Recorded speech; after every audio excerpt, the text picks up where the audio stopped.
இப்படி செஞ்சால் பாத்திரம் கூட மிஞ்சாது. போட்டி போட்டுட்டு சாப்பிடுவாங்க. 10 இட்லி தோசை கூட கேட்டு வாங்கி சாப்பிடுவாங்க.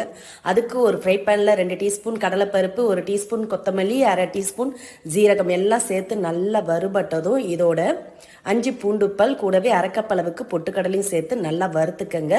நல்லா வறுபட்ட பிறகு அடுப்பை ஆஃப் பண்ணி இதை ஒரு பவுலில் மாற்றி ஆற விட்டுடுங்க. ஆறட்டும். இப்போ அதே பேனில் 1 டீஸ்பூன் எண்ணெய் விட்டு சூடானதும் 2 கப் அளவுக்கு ஃப்ரெஷ்ஷான முருங்கைக்கீரை நல்லா அலசி எடுத்து உலர்த்தி அதுக்கப்புறமா எண்ணெயில் வதக்கிக்கங்க. அப்போ தான் பச்சை வாசலாம் போய் நல்லா சுவையாக இருக்கும், சீக்கிரமாகவும் வதங்கி வரும்.